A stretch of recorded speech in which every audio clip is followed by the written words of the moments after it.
Bonjour à toutes et à tous et merci de vous être connectés pour cette troisième édition du Forum des pharmaciens hospitaliers. Alors le forum, Claire, c'est quoi? Le Forum des pharmaciens hospitaliers, c'est une formation numérique gratuite à destination des pharmaciens hospitaliers, créée par des pharmaciens hospitaliers en partenariat avec Urgo-Médical. Alors Urgo-Médical, vous l'avez vu dans la vidéo précédente, nous sommes un laboratoire spécialisé dans le traitement des plaies. On a à cœur de vous proposer des solutions innovantes qui ont prouvé leur efficacité clinique et qui sont fabriquées en France pour améliorer la prise en charge des patients porteurs de plaies chroniques et aiguës. Alors aujourd'hui, on parle de quoi? Aujourd'hui, le thème abordé sera la compression. Présenté par Dr Maxime Delru, médecin vasculaire à l'hôpital Saint-Joseph, Lariboisière et Saint-Louis, Dr Olivier Sellal, pharmacien hospitalier au CHU de Nantes, et Dr Caroline Dard, MSL chez Urgo-Médical. Alors, quelle est la différence entre contention et compression? Quand poser la compression? Comment la poser? Les recommandations officielles et les bonnes pratiques, vous allez le savoir tout de suite. Bonne séance! Et n'oubliez pas, à la fin de la présentation, vous pouvez poser vos questions en flashant le QR code à votre disposition. Nous reviendrons vers vous très prochainement avec les réponses. Bon visionnage! Bonjour à tous et bienvenue à cette session. Donc, nous allons parler d'ulcères de jambes d'origine vasculaire et de la compression veineuse avec le docteur Maxime Delru, qui sera ensuite suivi d'une partie session questions-réponses avec le docteur Sellal. Bonjour à tous. Je voudrais tout d'abord remercier le docteur Delru pour le temps qu'il nous a consacré à la préparation de cette session et puis pour le temps qu'il va vous consacrer à la présentation de l'essentiel de ce topo. Dr Delru intervient en médecine vasculaire au sein de la PHP, mais également au sein d'une unité d'hématologie clinique, enfin biologique, mais également dans une unité de recherche sur l'hématologie clinique. Dr Delru, à vous. Merci beaucoup de me donner l'opportunité de parler de ce sujet que j'aime beaucoup, l'ulcère de jambe d'origine vasculaire et la compression veineuse. Alors on va dégager le plan en deux parties. D'une part, la revue des étiologies d'ulcères de jambes et puis évidemment leur physiopathologie, notamment lorsque ces ulcères sont d'origine vasculaire. Et ensuite, on verra ensemble la compression veineuse, comment et surtout pour quels patients, jusqu'où on peut aller. Donc la première partie centrée sur l'étiologie des ulcères de jambes et la physiopathologie. Comme vous le savez, un ulcère de jambe, c'est donc une perte de substance cutanée qui ne cicatrise pas spontanément, malgré des soins locaux adaptés, depuis une durée de plus de 4 à 6 semaines dans la littérature. Alors évidemment, en fonction de la cause de l'ulcère de jambe, on va voir ensemble que sur la partie droite de la diapositive, vous avez une coupe histologique de la peau et que cette ulcération peut intéresser des tissus plus ou moins profonds, jusqu'éventuellement l'hypoderme. La maladie ulcéreuse de jambe est une pathologie finalement fréquente puisqu'elle touche 0,1 à 1% de la population et sa prévalence augmente bien sûr avec l'âge. Si on veut simplifier un petit peu l'étiologie générale des ulcères de jambe, eh bien on a une grande cause qui est la cause vasculaire, 80% des cas, et c'est pourquoi je vous en parle aujourd'hui, puisque je suis médecin vasculaire.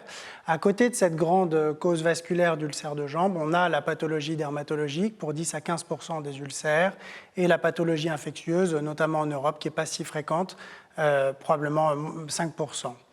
Alors, si on s'intéresse maintenant spécifiquement à la cause vasculaire des ulcères de jambe, les ulcères veineux représentent 80% des ulcères d'origine vasculaire, suivis de la cause artérielle, environ 10%, peut-être un petit peu plus, et l'ulcère microcirculatoire, probablement un petit peu moins de 10%. On va commencer par évoquer ensemble l'ulcère artériel. Alors bien sûr, l'artériopathie, c'est-à-dire l'oblitération des artères, va conduire à une ischémie tissulaire. Et vous voyez sur cette diapositive que l'artériopathie par le retentissement hémodynamique, c'est-à-dire l'obstruction généralement par des plaques d'athérome au niveau des artères, va altérer la perfusion tissulaire. Donc tout ça va être à l'origine d'une ischémie tissulaire. Cette ischémie tissulaire va engendrer la création de médiateurs inflammatoires et la création ou l'entretien d'un ulcère de jambe. Alors à l'interrogatoire, auprès de notre patient, on va commencer par rechercher des arguments en faveur d'une origine artérielle. Comme je vous l'ai déjà dit, la cause principale d'artériopathie, c'est finalement l'athérome, c'est-à-dire la formation de plaques de cholestérol au niveau de la paroi des artères qui va progressivement oblitérer la lumière et altérer la circulation du sang et créer des conséquences hémodynamiques en distalité. On va rechercher à l'interrogatoire tout d'abord des facteurs de risque cardiovasculaire. Le tabac, la dyslipidémie, l'hypertension artérielle, bien sûr le sexe masculin, l'âge, le diabète, l'obésité ou le surpoids sont autant de facteurs de risque de développer une artériopathie d'origine athéromateuse. Ensuite, on va pouvoir examiner notre patient. On va rechercher des arguments en faveur d'une claudication artérielle, c'est-à-dire une douleur, généralement du mollet, qui apparaît à la marche, au bout d'une certaine distance de marche et qui s'améliore rapidement au repos et qui redémarre dès lors qu'on a remarché exactement la même distance. On va rechercher également des douleurs décubitus qui sont présentes en distalité au niveau des orteils, de la plante du pied, éventuellement du talon, et qui sont, elles, le témoin d'une artériopathie beaucoup plus évoluée. Bien sûr, on va palper les pouls au niveau des membres inférieurs et on va ensuite regarder la morphologie de l'ulcère. Et vous voyez ici sur les diapositives, sur les photographies, un ulcère artériel qui est généralement suspendu. Vous le voyez sur la photo de droite, arrondi avec des bords nets, atones, douloureux et qui peut volontiers exposer des structures nobles sous-jacentes. On va ensuite proposer à notre patient une évaluation précise de l'hémodynamique afin de savoir quelle est la qualité de la perfusion distale vu les lésions artérielles qu'on a déjà constatées à l'examen clinique. Alors on a pour ça deux grandes techniques, la mesure de l'index de pression systolique à la cheville, qui est le rapport de la pression de cheville sur la pression mesurée au niveau huméral. Vous voyez ici la pression mesurée au niveau de l'artère tibiale antérieure chez ce patient, sur la photographie de gauche. On retiendra une artériopathie oblitérante dès lors que l'IPS est inférieur à 0,9. Et ensuite, on a une autre méthode qui est un peu moins répandue, mais qu'on utilise beaucoup dans les centres de plaies et cicatrisation, qui est la mesure du gros orteil, de la pression de gros orteil. Vous voyez ici sur la photographie tout à droite de radiographie du pied que la flèche rouge indique des calcifications. Vous voyez des petites artères interosseuses. Et ces calcifications, elles sont également présentes sur les artères de jambes, notamment dans des situations pathologiques spécifiques comme le diabète, l'insuffisance rénale chronique et chez certains patients traités par antivitamine K au long cours. C'est ce qu'on appelle la médiacalcose. Évidemment, si on fait un IPS à ces patients-là, comme on a une rigidification de la paroi des artères à cause des calcifications pariétales, on ne va pas pouvoir comprimer l'artère facilement avec notre brassard et donc la perfusion distale proposée par la mesure de l'IPS ne va pas être fiable. En revanche, si vous regardez la petite flèche verte sur la radiographie, vous voyez que ces calcifications s'arrêtent net au niveau des articulations métatarsophalangiennes et que donc on va pouvoir essayer de comprimer les artères à destinée du gros orteil qui, elles, ne sont pas sujettes à ces calcifications et vont permettre une véritable fenêtre hémodynamique chez ces patients atteints de médiacalcose et permettre une évaluation fiable de l'hémodynamique distale. On a d'autres moyens pour préciser cette fois le type de lésion artérielle au-delà de la perfusion distale. On a notamment l'échodoppler de l'aorte et des artères des membres inférieurs. Cet examen est très répandu et facilement accessible, non irradiant, et il permet à la fois une évaluation morphologique. On va voir la morphologie de l'artère, on va pouvoir deviner à l'intérieur de la lumière de l'artère une éventuelle plaque de cholestérol et on va pouvoir également caractériser la qualité du flux distal. Et vous voyez sur la photographie de gauche, en haut cette artère qui est donc en rouge, avec vous voyez la flèche blanche qui va montrer une calcification pariétale qui est d'ailleurs responsable d'un cône d'ombre postérieur. Et donc tout ça permet une caractérisation morphologique des artères du patient. Et juste en dessous, vous avez le spectre Doppler. Et donc là, on va pouvoir analyser la qualité de la perfusion en calculant la vitesse systolique, en regardant la morphologie du flux, si ce dernier est triphasique, comme ça doit être le cas dans une artère saine, ou alors est-ce qu'il est démodulé. À droite de la diapositive, vous avez l'angioscanner artériel de l'aorte et des membres inférieurs. Dans ce cas-là, on va avoir une évaluation morphologique uniquement. C'est un scanner avec une injection de produit de contraste iodé qui va permettre de caractériser les lésions pariétales. Vous voyez ici la flèche blanche qui montre, là encore, une calcification de la paroi de l'artère iliaque primitive gauche. Mais par contre, on n'aura pas de données hémodynamiques avec cet examen-là. Enfin, de façon un peu plus récente et dans moins de centres, on peut utiliser l'angio-IRM des membres inférieurs et on a depuis peu, grâce à cet examen également, une évaluation morphologique mais également hémodynamique pour certains centres. Dans l'artériopathie, on va distinguer ensuite différents stades. Vous avez bien sûr les patients qui vont être porteurs d'une artériopathie, mais cette artériopathie va être asymptomatique. Donc le patient ne va pas déclarer de symptômes à l'interrogatoire. Néanmoins, quand on va dépister de façon systématique, par exemple chez des patients diabétiques ou présentant plusieurs facteurs de risque cardiovasculaire, on va dépister l'artériopathie grâce à l'IPS. On va trouver un IPS inférieur à 0,9. Pour autant, le patient ne se plaint de rien. C'est donc le stade d'artériopathie oblitérante des membres inférieurs. Ensuite, on a le stade d'ischémie d'effort. C'est là qu'on va voir apparaître cette claudication artérielle qui démarre donc à une douleur généralement du mollet, comme vous voyez sur le petit pictogramme à droite, survenant après une certaine distance de marche. Et là encore, l'IPS va être inférieur à 0,9 et la pression de cheville sera supérieure à 50 mm de mercure. Enfin, à un stade beaucoup plus avancé, on a l'ischémie permanente chronique, qui associera des douleurs de décubitus. Là encore, ce sont des douleurs non pas du mollet ni de l'ulcère, mais des douleurs des orteils, de la plante du pied ou éventuellement du talon. Ce sont des douleurs distales, puisque comme les artères sont bouchées, ce seront les territoires qui seront le plus en souffrance, en tout cas les premiers à souffrir, puisqu'ils sont loin de l'occlusion artérielle. Et donc le réseau de suppléance ne prend pas en charge correctement la vascularisation de ces territoires distaux. Et bien sûr, éventuellement associé à la présence d'un trouble trophique.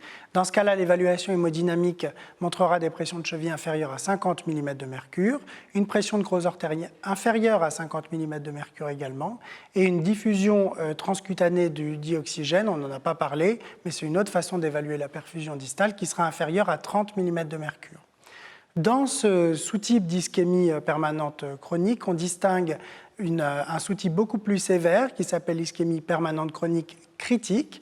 Dans ce cas, la pression de gros orteils est inférieure à 30 mm de mercure et c'est un sous-type qui est intéressant pour le médecin à dépister puisque ces patients vont avoir une mortalité d'origine cardiovasculaire d'environ 25% dans l'année. Il va falloir donc bien équilibrer leurs facteurs de risque et bien sûr, en cas de plaie, probablement revasculariser le patient car les chances de cicatrisation à ce stade d'artériopathie sont extrêmement minces.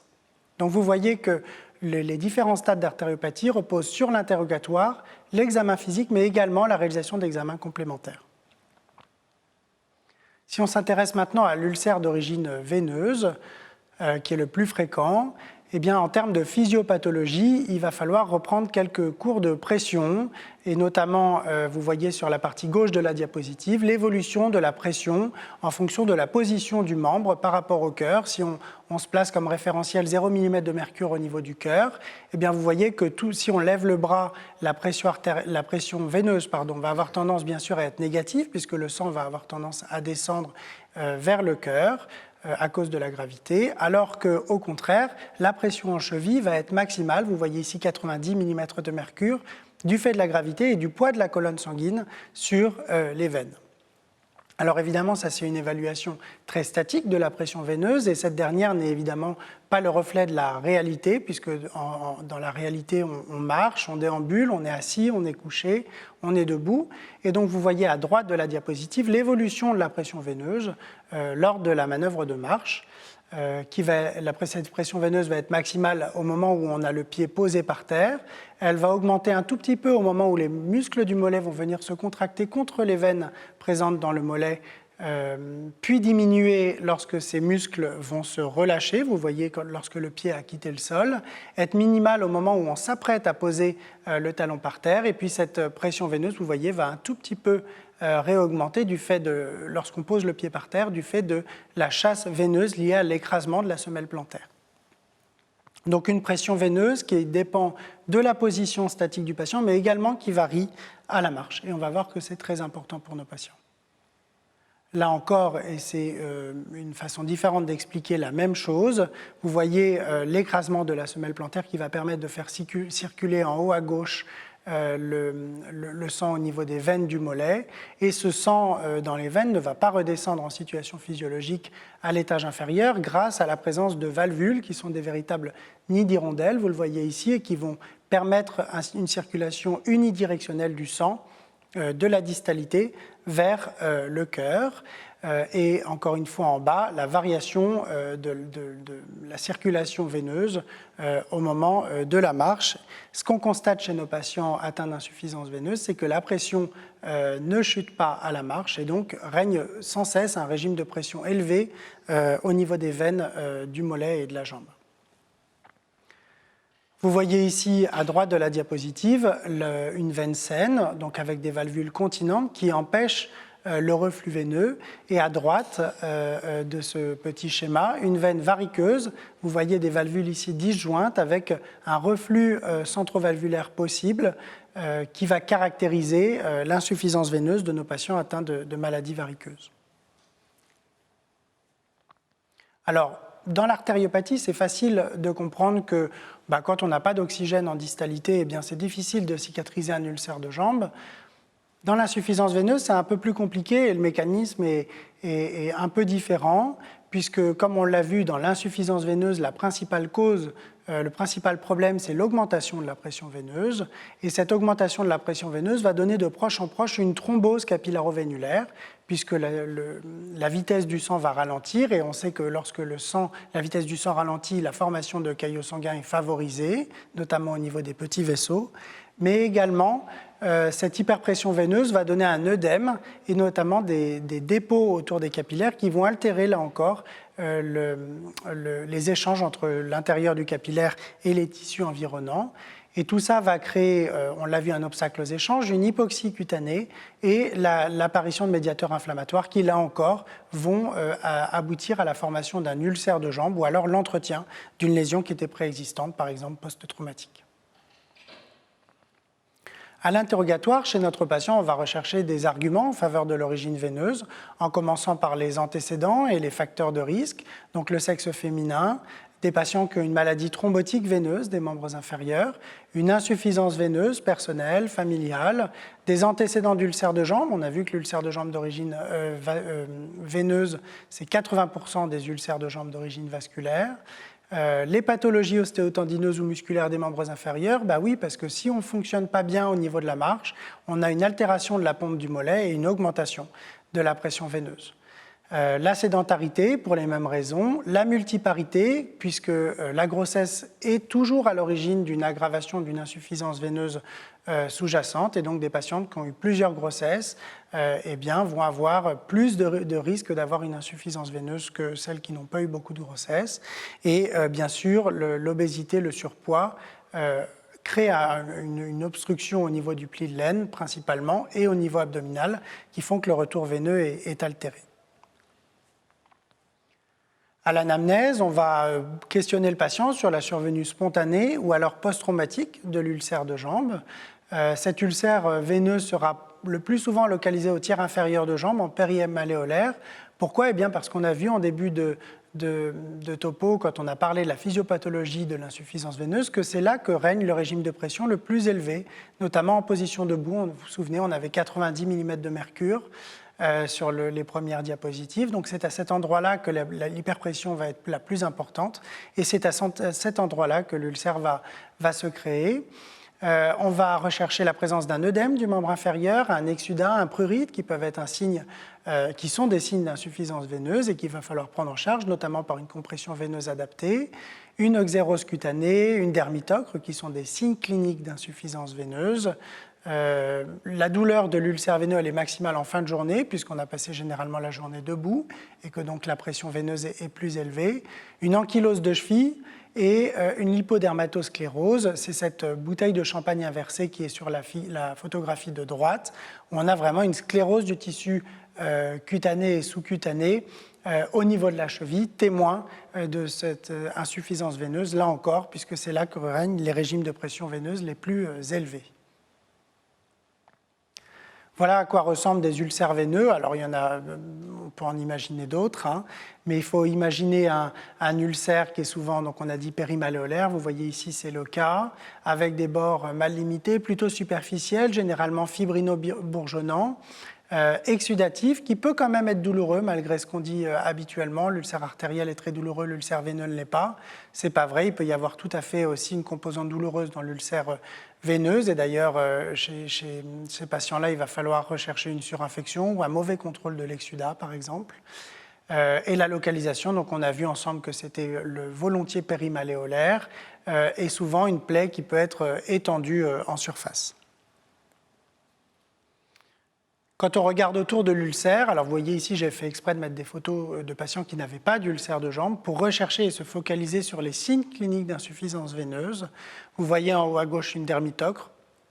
Non, notre patient de 90 ans n'a pas les jambes bronzées puisqu'il n'est jamais sorti de son EHPAD. C'est vraiment une dermitocre, donc il faut le rechercher. En bas à gauche, vous avez une couronne phlébectasique et à droite, une zone d'atrophie blanche qui est pointée par la flèche blanche et qui est le témoin d'une insuffisance veineuse chronique. Vous voyez, ça siège également en périmalléolaire. Et puis sur cette photo de droite, vous avez également les signes d'une couronne phlébectasique en bas à droite de la photographie. Voilà encore d'autres photos, donc une dermitocre centrée par un ulcère de jambe périmalléolaire, une ankylose de cheville qu'on imagine bien ici, vous voyez une cheville qui est complètement fixée avec une peau cartonnée et qui ne va pas permettre un fonctionnement optimal des muscles du mollet.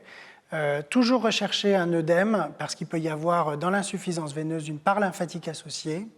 Et sur la photo tout à droite, des zones d'atrophie blanche qui peuvent être responsables de douleurs très importantes et qui peuvent parfois malheureusement s'ulcérer. Et ce sont des lésions qui sont difficiles à faire cicatriser ensuite. Enfin, pour finir, dans les ulcères d'origine vasculaire, l'ulcère microcirculatoire, qui est beaucoup plus rare, moins de 10% des ulcères d'origine vasculaire.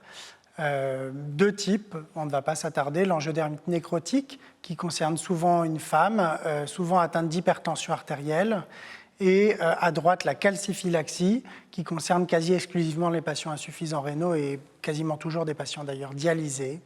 Ils ont ces deux types d'ulcères des caractéristiques communes, un livédo périlésionnel, témoin de l'atteinte microcirculatoire, un livédo qui va secondairement se nécroser puis s'ulcérer avec une extension volontiers centrifuge avec des bords irréguliers en carte de géographie comme vous pouvez le voir sur ces deux photographies. Comment ça marche l'ulcère microcirculatoire? C'est un peu la même chose que l'ulcère artériel, c'est-à-dire qu'on va avoir une thrombose des petits vaisseaux liés à une microangiopathie thrombotique, des vascularites, le diabète, l'insuffisance rénale, l'hypertension artérielle qui est à l'origine de cette microangiopathie thrombotique. Et cette atteinte microvasculaire, bien sûr, va altérer les échanges, va créer une hypoxie cutanée et là encore la survenue de médiateurs inflammatoires à l'origine de la création de l'ulcère de jambe. Pour les patients chez qui on suspecte une origine microcirculatoire à l'ulcère de jambe, il va falloir rechercher aux antécédents une hypertension artérielle, une insuffisance rénale dialysée ou non, une maladie systémique, une connectivite, ou encore une hémopathie maligne, un syndrome myéloprolifératif ou une gammapathie monoclonale. Et également, des patients atteints de cancer peuvent développer, dans le cadre de phénomènes d'hyperviscosité, des ulcères d'origine microcirculatoire. Et à l'anamnèse, est-ce que le patient a présenté un traumatisme initial? C'est quasiment toujours le cas dans l'angiodermite nécrotique. L'ulcère est le plus souvent douloureux et on l'a vu, son extension est centrifuge. Si maintenant on parle de compression veineuse, comment et puis surtout pour quel patient? Il faut qu'on revienne au schéma que j'ai pu vous montrer précédemment, c'est-à-dire qu'à gauche de la diapositive, vous avez un schéma de ce qui se passe lorsque le patient est atteint d'insuffisance veineuse mais ne porte pas de compression veineuse. Alors à la contraction musculaire, vous allez avoir bien sûr un flux principalement qui va se diriger du bas vers le haut, donc vers le cœur, avec, vous voyez quand même des petites composantes de reflux même à la phase de contraction. Puis à la relaxation, comme les valvules sont mal continentes, on va avoir un reflux centrovalvulaire et un exsudat qui va pouvoir s'échapper des veines via l'augmentation de la pression capillaire, alors qu'avec le port d'une compression veineuse, évidemment, là, ça reflète pas tout à fait la réalité, mais c'est très schématique pour comprendre, eh bien, on va essayer de tenter de rétablir le parallélisme des parois veineuses, ou en tout cas rapprocher les valvules afin d'améliorer leur continence et limiter ce reflux centrovalvulaire. L'objectif donc de la compression veineuse, c'est de diminuer bien sûr la pression veineuse en diminuant le remplissage des varices, en diminuant le reflux veineux centrovalvulaire, et tout ça diminue l'œdème et augmente, on va le voir juste après, la perfusion microcirculatoire, dans l'objectif de diminuer l'époxy distale et de diminuer la survenue de troubles trophiques ou d'améliorer leur cicatrisation. Il y a un élément important à comprendre en compression veineuse, c'est la variation de la pression au travail versus la pression de repos. Alors, en haut à gauche, vous avez ce qui se passe sans compression veineuse. C'est un muscle. Un muscle, quand il se contracte, généralement, il se raccourcit. C'est grâce à ça qu'on arrive à marcher, à déplacer des segments les uns par rapport aux autres. Mais quand il se raccourcit, eh bien, il va gagner en épaisseur. Et ça, c'est ce qu'on va constater, vous voyez, dans la situation habituelle sans compression veineuse. Lorsque le patient va porter une compression veineuse, de la même façon, le muscle va se raccourcir puisqu'il va permettre de déplacer un segment par rapport à un autre, mais la compression veineuse, notamment autour du mollet, va limiter son épaississement, va contrer l'épaississement, et donc il va y avoir une augmentation de la pression dans les loges musculaires du mollet. Qu'est-ce qu'on trouve dans les loges musculaires du mollet ? Ça tombe bien. Des artères, vous voyez ici représentées en rouge, notamment les artères les plus importantes, la tibiale antérieure, la tibiale postérieure et la fibulaire. Autour de ces trois artères, vous avez des veines qu'on appelle les veines profondes. Il y a généralement deux veines par artère. Au-delà du système veineux profond, vous avez un système veineux musculaire avec les gastrocnémiennes, les soléaires, et également en bleu très clair juste sous la peau, le système veineux superficiel, sa veine interne et sa veine externe. Lorsque toutes ces loges musculaires vont se contracter, eh bien, il va y avoir une compression des veines, et on a vu que lorsqu'on comprimait les veines, grâce à un système valvulaire plus ou moins continent, eh bien, on arrive à faire progresser la colonne sanguine du bas de la jambe vers le haut de la jambe, et donc diminuer la pression veineuse. C'est pourquoi nos patients, va falloir qu'ils portent une compression, mais surtout qu'ils marchent avec la compression, notamment lorsque c'est possible. Alors, on a vu qu'il y avait une variation de la pression veineuse lors de la contraction des muscles du mollet. Il y a également différents types de compression veineuse. Et combiné à tout cela, eh bien, on va avoir ce tableau où vous avez en haut les types de compression veineuse avec l'allongement court qui s'allonge de façon conventionnelle moins de 100% de sa longueur initiale, le multitype et l'allongement long qui s'allonge lui de plus de 100% de sa longueur initiale, et l'effet en fonction de l'activité de travail ou alors de repos du patient. Vous voyez que l'allongement court va avoir une efficacité très importante, notamment lorsque le patient va utiliser son mollet, puisqu'on a vu que lorsque le mollet va se contracter, il va essayer d'augmenter de volume. Si l'allongement est court, cet allongement court ne va pas permettre une expansion très importante du mollet, et donc va augmenter fortement la pression dans le mollet, et donc va appuyer fortement sur le système veineux. De la même façon, le système multitype va agir en augmentant la pression de façon importante au travail. Alors que l'allongement long, vous voyez, comme il est composé d'une part importante d'élastique, bien lorsque le mollet va essayer d'augmenter de volume, il va y avoir une certaine partie d'augmentation de volume qui va être autorisée par cette compression veineuse. Et donc la pression veineuse au moment de l'exercice, chez les patients portant un allongement long, ne va pas être très importante. Lorsqu'on regarde la pression de repos, l'allongement court n'a quasiment pas d'effet puisqu'il y a quasiment pas de fibre élastique et donc va se comporter de façon relativement neutre au repos. Par contre, vous voyez pour l'allongement long, on va avoir comme il y a une partie d'élastique et qu'on l'a quand même tendu pour la poser, eh bien l'élastique, il n'a qu'une passion dans la vie, c'est reprendre sa position initiale. Et donc même au repos, il va y avoir une pression importante exercée sur le mollet des patients. Et donc tout ça traduit le fait que l'allongement court et le multitype, on va pouvoir le porter 24 heures sur 24, y compris la nuit, puisqu'il n'y a quasiment pas d'augmentation de la pression au repos, alors que vous voyez l'allongement long, lui ne sera pas porté la nuit et sera contre-indiqué en cas d'artériopathie oblitérante des membres inférieurs. L'ulcère veineux et compression veineuse, quelles sont les recommandations? On peut regarder ensemble les recommandations de l'HAS, éditées en décembre 2010, et on voit qu'au stade ultime de l'insuffisance veineuse, puisqu'elle est responsable d'un ulcère de jambe, vous voyez le stade C6, je vous ai rappelé à droite de la diapositive la classification CEAP qui correspond donc au stade C6, ulcère non cicatrisé. Eh bien, vous voyez que chez ces patients, on va proposer en première intention un bandage multitype ou alors des bandes sèches inélastiques. Chez certains patients qui n'ont pas des pansements trop volumineux, on va pouvoir proposer une compression par chaussette ou par bas, mais c'est un peu plus compliqué. Vous voyez qu'il faut qu'on obtienne quand même plus de 36 mm de mercure selon les recommandations, ce qui n'est franchement pas le cas de la plupart des compressions disponibles en France. Et cette compression veineuse, elle va devoir être proposée jusqu'à cicatrisation complète de l'ulcère de jambe. Lorsqu'on regarde la revue Cochrane éditée en 2012, on voit que bien sûr, pour la cicatrisation de l'ulcère veineux, le patient portant une compression va cicatriser plus vite que le patient qui n'en porte pas. Ça paraît bête, mais encore fallait-il le démontrer. Que le multicouche, au moins 4 couches dans cette étude, faisait mieux que le monocouche.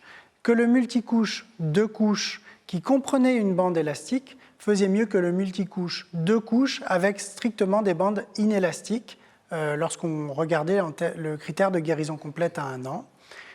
Le multicouche qui comprenait 3 couches dont une bande élastique faisait mieux que le multicouche 3 couches inélastiques à 3 mois. En revanche, lorsqu'on regardait à 6 mois, il n'y avait plus de différence. Mais à 3 mois, en tout cas, on avait une différence. Donc on voit que probablement, il faut du multicouche et probablement même du multitype avec une bande élastique dans le dispositif. Ça ne veut pas forcément dire un allongement long, mais au moins une composante élastique. Alors, la compression veineuse, ça ne sert pas qu'à guérir, à faire cicatriser un ulcère de jambe ouvert. Ça permet également de limiter le risque de récidive. Vous voyez ici dans cette étude, publiée en 2018, dans cet essai en ouvert randomisé, de patients porteurs d'un ulcère veineux cicatrisé qui n'avaient pas d'artériopathie significative de façon sous-jacente. Les patients qui portaient une classe 3, donc c'est environ 30 à 40 mm de mercure versus une classe 2, dans cette étude c'était 18-24 mm de mercure, étaient suivis à 5 ans et on a comparé le nombre de patients qui ont représenté un ulcère veineux de jambe sur cette période. On voit que la classe 3 fait mieux que la classe 2 en termes de prévention de la récidive, avec une différence entre les deux de plus de 20%. Et donc il faut vraiment, même lorsque l'ulcère est cicatrisé, continuer à proposer à nos patients un dispositif de compression veineuse, et notamment une compression veineuse de classe 3.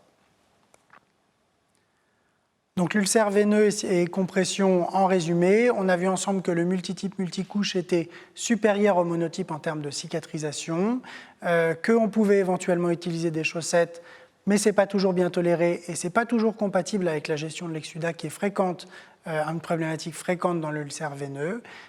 Et il ne faut pas oublier, une fois que nos patients sont cicatrisés, la prévention de la récidive en proposant une compression veineuse de classe 3. Alors bien sûr, nos patients, ils ne ressemblent pas à ça dans la vraie vie. Ils ont la veine, mais avec un peu d'artère, ou de l'artère avec un peu de veine, ou un peu de microcirculatoire. Et il va falloir prendre en charge ce patient qui, bien sûr, combine plusieurs pathologies vasculaires ensemble. Et notamment en cas d'ulcère mixte, qui est donc par définition cette association d'une insuffisance veineuse et d'une artériopathie hémodynamiquement significative, quelle compression va-t-on pouvoir proposer à nos patients? Est-ce qu'il est légitime de proposer une compression veineuse à ces patients? Vous voyez dans cette étude 25 patients avec un ulcère mixte, donc avec une insuffisance artérielle qui était caractérisée par un IPS entre 0,5 et 0,8, une pression de cheville supérieure à 60, donc vous voyez une artériopathie évidemment qui n'était pas très sévère, qui était significative mais pas très sévère, et une insuffisance veineuse qui était caractérisée principalement au Doppler par un reflux veineux superficiel et ou profond. Ces patients ont eu une évaluation hémodynamique avant et après la pose d'une compression veineuse, cette fois complètement inélastique. Alors, si on regarde d'abord la fraction d'éjection veineuse, qui est donc cette fraction d'éjection qui va être réalisée lors d'une contraction du muscle du mollet, eh bien, vous voyez qu'à l'état basal, la fraction d'éjection est aux alentours de 30 ou 40%. Et on voit ici une augmentation importante de la fraction d'éjection veineuse lorsqu'on porte une compression veineuse de 20 à 30 mm de mercure, et cette fraction d'éjection augmente encore lorsqu'on augmente le niveau de compression veineuse. Donc, porter une compression veineuse, ça augmente la fraction d'éjection veineuse. Ceux qui étaient encore indécis ont ici une preuve qui est intéressante. Et est-ce que ça a un retentissement en termes de perfusion distale, de porter la compression veineuse inélastique? Là encore, ce n'était pas une compression veineuse à allongement long, c'était bien une compression veineuse inélastique. Eh bien, vous voyez qu'ici, en termes de pression de gros orteil, qui est encore une fois cette façon d'évaluer l'hémodynamique distale chez nos patients artériopathes, eh bien, vous voyez que entre l'état basal et la pose d'une compression veineuse, on a même presque une amélioration de la pression de gros orteil, probablement du fait de la gestion de l'œdème. On a vu que l'œdème pouvait également altérer la perfusion distale. Eh bien, la gestion de cet œdème par la compression veineuse inélastique permet même une amélioration de la perfusion distale. Donc, vous voyez que chez nos patients qui ont une artériopathie modérée, on peut proposer une compression veineuse, bien sûr inélastique, et ça améliore la perfusion distale. Et ces données sont validées, enfin en tout cas appuyées par un autre paramètre d'évaluation de l'hémodynamique distale qui est la diffusion transcutanée du dioxygène, où là encore on a une discrète augmentation de cette perfusion, probablement grâce à la gestion de l'œdème par la compression veineuse. Alors, si on s'intéresse maintenant à une compression veineuse qu'on a un peu plus l'habitude d'utiliser, c'est-à-dire l'allongement court, c'est-à-dire qui s'allonge de moins de 100% de la longueur initiale, mais qui n'est pas strictement un allongement, en tout cas une compression inélastique. Cette étude qui a été menée à l'hôpital Saint-Joseph, 25 patients, une artériopathie, hémodynamique, une pression de cheville, vous voyez, supérieure à 70 mm de mercure, une pression de gros orteil à 50, et une insuffisance veineuse des membres inférieurs avec un reflux veineux et ou superficiel au Doppler. On mesure la pression de cheville et la pression de gros orteil avant, puis 10 minutes après et 24 heures après la pose d'une compression veineuse à allongement court, entre 20 et 30 mm de mercure. Voilà, bon, ça ce sont les caractéristiques des patients dont on a l'habitude, des patients âgés, des femmes avec une artériopathie qui était principalement, vous voyez à droite, proximale. Et vous voyez ici sur le graphe de droite que la pression de gros orteil en rouge avec l'échelle qui est à droite ne varie pas beaucoup parce qu'en fait, vous voyez, c'est 0,56 à 0,60, donc il faut regarder l'échelle. Pas une grande variation lorsqu'on pose la compression veineuse. Mais par contre, ce qui est intéressant dans cette étude, c'est qu'au-delà du fait qu'on n'altère pas la perfusion distale avec la pose de cette compression veineuse, on a une perte graduelle au cours du temps du niveau de compression veineuse, et c'est pourquoi chez nos patients, il ne faut jamais oublier que même si on ne change pas le pansement tous les jours, il faut au moins reposer la compression veineuse de façon quotidienne, notamment avec ces dispositifs à allongement court.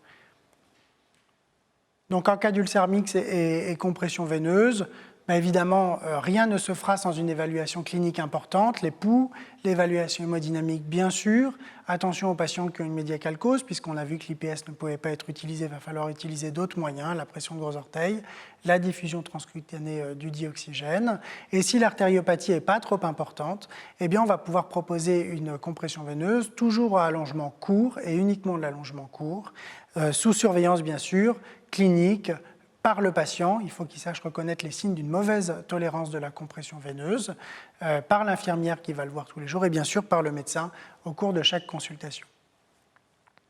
Alors, la compression veineuse et l'ulcère de jambe en résumé, pour qui au total, eh bien, en cas d'ulcère artériel, on a une contre-indication de la compression veineuse. Alors bien sûr, il y a des cas particuliers, mais de toute façon, si on retient une cause uniquement artérielle, il n'y a quasiment aucune raison de poser une compression veineuse chez ces patients. En cas d'ulcère mixte, c'est-à-dire l'union d'une insuffisance veineuse et d'une insuffisance artérielle, on va pouvoir dans certains cas utiliser la compression veineuse, mais sous surveillance évidemment, et utiliser uniquement un allongement court. En cas d'ulcère veineux, bien sûr qu'on va utiliser la compression veineuse, on l'a vu ensemble, c'est comme ça que les patients cicatrisent, et on va favoriser une compression veineuse avec un dispositif multicouche et généralement multitype qui contient une bande élastique, pas nécessairement un allongement long, mais au moins une composante élastique. Merci, docteur Delru. Je pense que sur cette base de présentation, vous avez tout ce dont vous avez besoin pour comprendre effectivement cette pathologie et une prise en charge de qualité. Ça me fait penser que dans beaucoup de domaines de ce type-là, on se repose sur des... et on a du mal à évoluer au fil des connaissances de la médecine, puisqu'effectivement, docteur Delru vous a rappelé que les bases ont été reposées par l'HAS il y a plus de 10 ans, mais sur des données qui étaient déjà consolidées, et que toutes les données cliniques récentes ne font que confirmer ces bases-là. Et malgré tout, on reste sur des habitudes cliniques ou même pharmaceutiques qui sont anciennes et durablement ancrées. Et à ce titre-là, je voudrais vous rappeler qu'effectivement, la contention, le terme de contention, c'est le maintien par des moyens artificiels d'organes accidentellement déplacés, c'est une définition du petit Robert, et que dans la situation qui nous intéresse ici, le terme adéquat, c'est la compression. Donc, plus de contention pour parler de compression veineuse. Docteur Delru, de votre côté, qu'attendez-vous de nous en termes de services rendus pharmaceutiques, de référencement de produits voilà.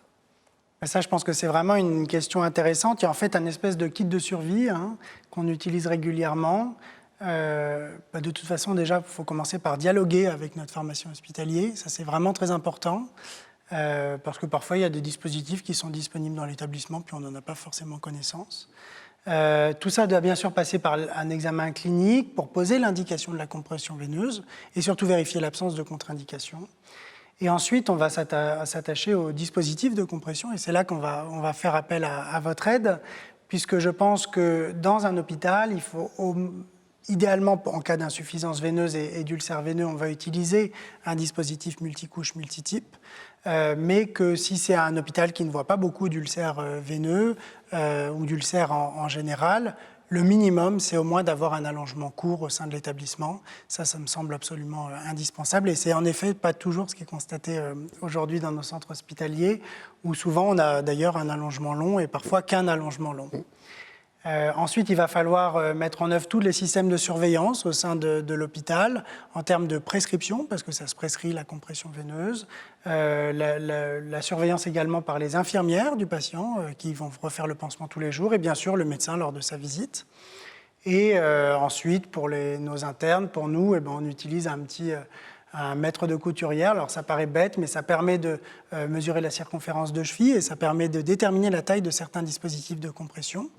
Et également de surveiller l'évolution d'un éventuel œdème, la tolérance de la compression, et pouvoir proposer à nos pharmaciens des mensurations complètes. Alors ce ne sera pas forcément pour la pharmacie hospitalière, mais en tout cas en ville, c'est bien quand le patient sort avec une ordonnance de compression sur lesquelles il y a déjà des mesures prises par un expert.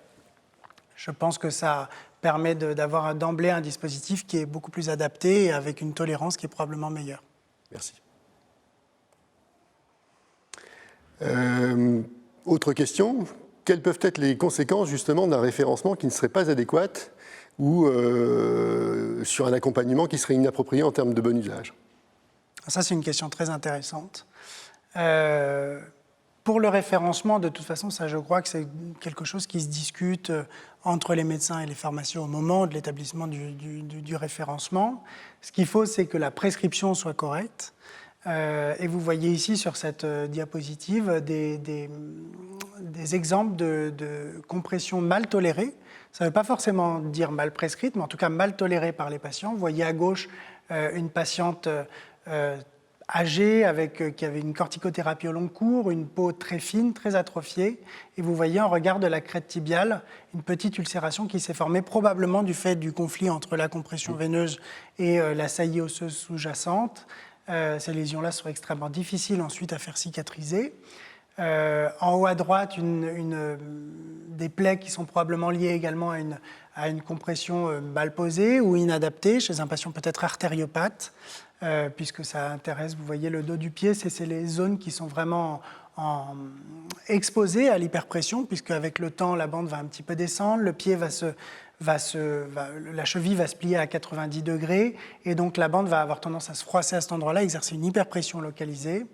Et tout en bas, vous voyez cette ligne rouge, là exactement à l'endroit où se plie la cheville. Et là encore, c'est probablement lié à une compression qui a été mal posée. Et c'est d'ailleurs l'occasion pour moi de rappeler les règles de bonne pose d'une compression veineuse.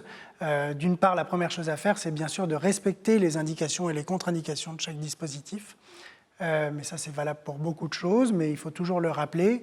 Ensuite, on va utiliser des moyens de protection au regard des reliefs osseux et bien sûr proposer une surveillance clinique rapprochée de la tolérance. Puis en termes de technique de pose, il faut bien commencer au ras des orteils, comme vous voyez sur la photographie de droite, la flèche tout en haut de la photographie. Pourquoi ? Parce que si on ne fait pas ça, eh bien, qu'on démarre au milieu du dos du pied, il peut y avoir un œdème qui se crée sur l'avant-pied. Il y a un conflit entre cet œdème et le bord tranchant de la compression qui peut là aussi être à l'origine de nouvelles plaies. Et puis, quand on pose la compression, c'est extrêmement important de demander au patient ou que l'infirmier ou le médecin qui pose la compression ou le kiné, puisqu'il y a des kinés qui posent également des compressions, demande au patient d'avoir une flexion de cheville à 90 degrés pour limiter toutes ces plaies de bande au niveau de la zone de plicature de la cheville, bien sûr. Globalement, c'est un domaine où on a eu quelques évolutions techniques, des nouveaux produits qui sont apparus, mais globalement, est-ce que la compression veineuse est le seul axe de prise en charge thérapeutique de ces patients ? Alors là encore, c'est une question très intéressante, puisqu'évidemment, la compression veineuse, pour moi, c'est le point le plus important de prise en charge des patients dans l'insuffisance veineuse, mais on a également des moyens complémentaires à proposer. On avait une première étude qui a été publiée en 2007 sur le traitement de l'insuffisance veineuse, parce qu'on se dit, oui, c'est bien, on comprime l'insuffisance veineuse, mais est-ce qu'on ne peut pas traiter cette insuffisance veineuse ? Alors, cette étude était intéressante. Vous voyez, 500 jambes, un bras qui avait une compression veineuse seule et un bras qui avait une compression veineuse plus la chirurgie veineuse. Là encore, vous voyez, ce n'est pas parce qu'on fait la chirurgie qu'on oublie la compression veineuse. En termes de cicatrisation à 3 ans, c'est le premier graphe au centre de la diapositive. Vous voyez qu'il n'y a pas de différence significative. En revanche, lorsqu'on s'intéresse maintenant à la récidive d'ulcère, à la prévention de la récidive d'ulcère, on voit une supériorité du bras qui a bénéficié de la chirurgie veineuse en plus de la compression veineuse par rapport au bras qui a uniquement une compression veineuse. Donc, sur ces données de 2007, on proposait la chirurgie veineuse une fois que l'ulcère était cicatrisé pour prévenir la récidive. Mais depuis, on a eu des données un peu plus récentes, en 2018, où cette fois, ce n'était pas vraiment de la chirurgie, mais c'était du traitement endoveineux. Et vous voyez que cette fois, sur 450 patients, certains avaient reçu un traitement endoveineux dans les 2 semaines qui suivent la randomisation. Donc le patient est porteur d'ulcère, il est encore porteur d'ulcère et on va proposer le traitement endoveineux versus le traitement endoveineux juste après cicatrisation. Et donc vous voyez ici que dans le bras qui a eu le traitement endoveineux, en termes de cicatrisation, on a un impact positif puisque les patients cicatrisent plus vite. Et donc vous voyez le 1,38 d'hazard ratio. Le délai médian de cicatrisation, c'est 56 jours versus 82 jours chez les patients qui n'ont pas bénéficié du traitement endoveineux. Et le temps médian sans ulcère, donc là c'est la prévention de la récidive, était là encore un peu plus important dans le bras qui a eu précocement le traitement endoveineux. Alors ils ont eu tous les deux un traitement de l'insuffisance veineuse après cicatrisation, donc c'est normal que la différence soit moins importante que dans l'étude précédente. Mais là encore, cette étude nous montre que même chez des patients qui ont un ulcère de jambe veineux ouvert, eh bien, ces patients-là, il va falloir leur proposer bien sûr une compression veineuse, mais également un traitement endoveineux de l'insuffisance veineuse. Dernière question me concernant, on a tendance en tant que pharmacien un peu expert du domaine des pansements à se focaliser sur la plaie, comme on l'a vu ici sur les différents types de pertes de substances. Mais finalement, si on prend un petit peu de hauteur et qu'on considère le patient dans sa globalité, qu'est-ce qu'on doit redouter ou surveiller comme autre type d'atteinte chez ces patients-là ?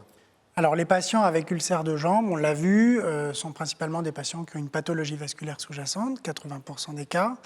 Dans cette pathologie vasculaire, on a vu que 80% des cas, il s'agissait d'une insuffisance veineuse.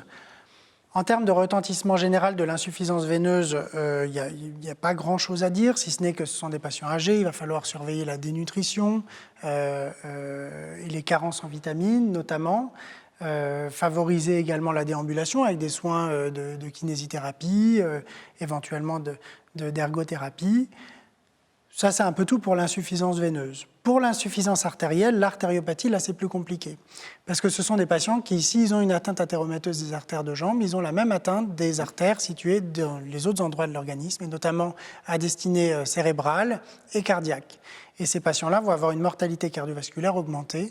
Et donc, il va falloir une prise en charge extrêmement attentive des facteurs de risque cardiovasculaire pour limiter ce risque de mortalité et de survenue d'autres pathologies cardiovasculaires. Et ça, c'est vraiment un service rendu aux patients. Merci.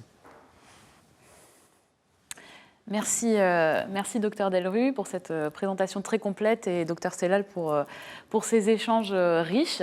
Je vais donc prendre la suite pour vous présenter le traitement justement étiologique de l'ulcère de jambe veineux, donc Urgo-K2, qui est le système de compression recommandé. Alors, avant de rentrer dans le vif du sujet, un petit rappel sur l'approche globale qui est vraiment indispensable dans le cas d'une plaie, donc là dans un ulcère veineux. Bien sûr, il faut diagnostiquer de façon clinique et étiologique la plaie. Donc ça passe par le dialogue bien sûr avec le patient, avec les soignants, pour pouvoir mettre en place un traitement étiologique, puisque sans ce traitement étiologique, il n'y aura pas de cicatrisation. Donc ça, c'est vraiment le premier point qui est très important. Et ici, nous allons parler de la compression. Bien sûr, ensuite, il y aura la nécessité de mettre en place un traitement local dès le début pour prendre en charge la plaie. Alors, comme l'a rappelé tout à l'heure Dr Delru, il y a des recommandations qui ont été éditées par la HS en septembre 2010 qui recommandent donc différents types de dispositifs en fonction du stade de l'insuffisance veineuse chronique. Et donc, dans l'ulcère ouvert, qui est le stade C6 de l'insuffisance veineuse chronique, ce qui est recommandé, c'est le bandage multitype en première intention. Alors, première intention, j'insiste bien aussi sur ce terme-là, c'est vraiment dès l'apparition en fait, de l'ulcère. Même s'il est tout petit, il faut mettre en place, dès lors qu'il y a cette apparition de l'ulcère, une compression, et donc une compression multitype. Alors, la supériorité des systèmes multitypes, elle est reconnue par différentes sociétés savantes, donc via le Yuma, la Société de chirurgie vasculaire, la Cochrane. 4 points clés à retenir, c'est que les systèmes multitypes sont plus efficaces que les systèmes monotypes. Dr Delru en a largement parlé. Les systèmes multitypes, il faut qu'ils contiennent au minimum donc, un bandage élastique, donc à allongement long, qui sont plus efficaces que les bandages inélastiques. Les bandages multitypes à 2 couches sont aussi efficaces que les systèmes multitypes à 4 couches. Donc, en l'occurrence, Profor, qui a été le premier système multitype à être mis sur le marché. Et donc, les bandages multitypes à 4 couches ou 2 couches permettent justement de cicatriser plus vite que les bandes à allongement court. Et donc, il faut une compression qui va être adaptée, quel que soit le profil patient. Donc, 3 points clés à retenir sur la compression, c'est qu'il faut un maintien d'une compression qui va être efficace dans le temps, une compression qui va être efficace en fonction de l'activité du patient. Donc, si c'est un patient qui a une activité physique, très bien, mais aussi une compression du coup qui va être efficace aussi sur un patient qui va devoir être alité. Et une favorisation de l'observance pour être portée en continu, parce qu'une compression, si elle n'est pas portée jour et nuit, elle est inefficace. Donc Urgo-K2, c'est un système multitype à la technologie innovante. Donc je vais vous présenter justement les 2 bandes qu'on a dans ce système multitype Urgo-K2. Il y a tout d'abord une bande de compression élastique, donc à allongement long, qui est cohésive, qui assure 20% de la pression et qui maintient du coup la pression au repos. Donc c'est la bande que vous voyez qui est couleur chair. La deuxième bande, donc la bande blanche, qui est une bande de compression inélastique, ouatée, à allongement court. Donc c'est la bande qui va être au contact de la peau, qui assure 80% de la pression, qui apporte justement la rigidité puisque c'est de l'allongement court, et qui contribue aussi au confort du patient, puisque justement elle est ouatée, et donc elle est directement au contact de la peau du patient et va être un petit peu plus confortable.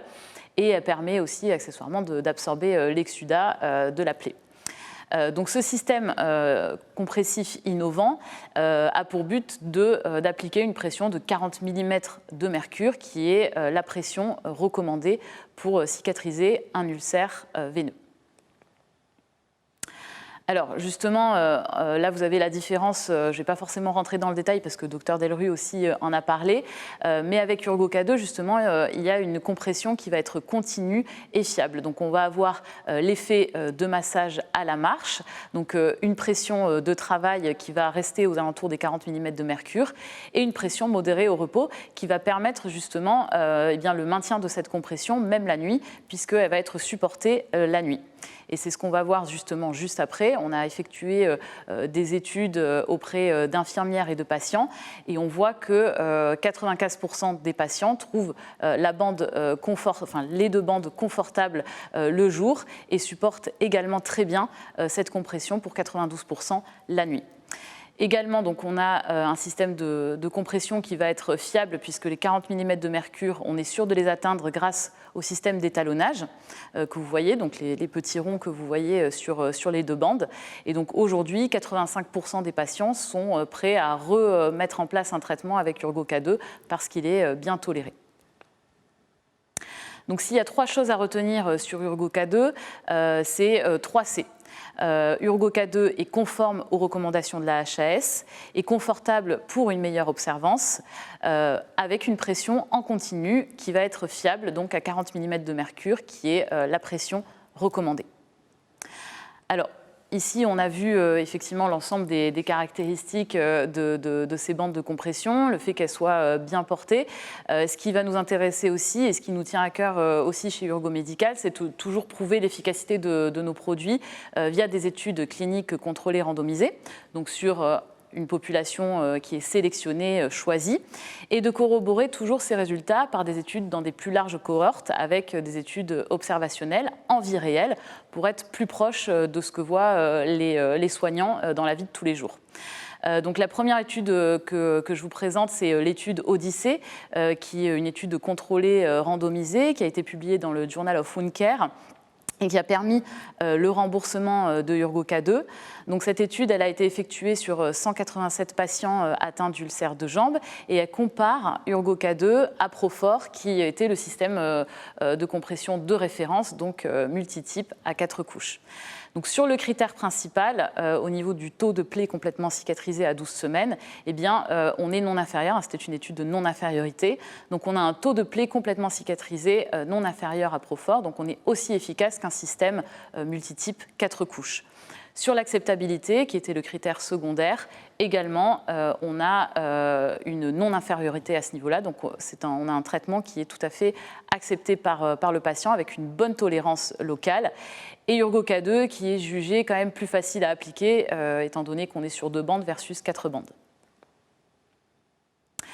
Également, donc, la deuxième étude qui corrobore ces résultats en vie réelle, donc l'étude Stucker, qui est une étude prospective multicentrique, observationnelle sur 702 patients atteints d'œdème et ou d'ulcères veineux, qui a aussi été publiée dans le Journal of Wound Care. Donc là, plusieurs critères ont été évalués et où UrgoK2 ressort plus efficace, ou en tout cas efficace, puisque ce n'était pas une étude comparative. Sur le premier critère, donc l'évolution de la cicatrisation à la visite finale, on voit que près de 31% des plaies ont cicatrisé et près de 62% des plaies se sont améliorées. Sur la réduction aussi de la douleur, eh bien, à la visite finale, on a une réduction de la proportion de patients rapportant une douleur de 64% à 27%. Sur la réduction de l'œdème, on a une réduction de l'œdème de un petit peu plus de 67% des patients. Et sur la mobilité de la cheville, une amélioration de la mobilité de la cheville chez 45,5% des patients. Donc cette efficacité est confirmée dans cette étude. Donc, en conclusion, Urgoca2, c'est le traitement étiologique local de l'ulcère de jambe veineux. C'est une compression donc multitype qui est recommandée en première intention par la HAS pour le stade C6, donc ulcère ouvert de l'insuffisance veineuse chronique. L'efficacité a été reconnue versus les autres bandes de compression par les différentes sociétés savantes que nous avons vues tout à l'heure. Les 3 points clés à retenir sur Urgoca2, donc c'est qu'il est conforme aux recommandations, confortable, très bien toléré par les patients de jour comme de nuit, assure une pression continue et fiable de 40 mm de mercure, et l'efficacité qui a été prouvée notamment dans l'étude Odyssée, donc contrôlée et randomisée, et confirmée dans l'étude observationnelle de Stucker. Je vous remercie de votre attention.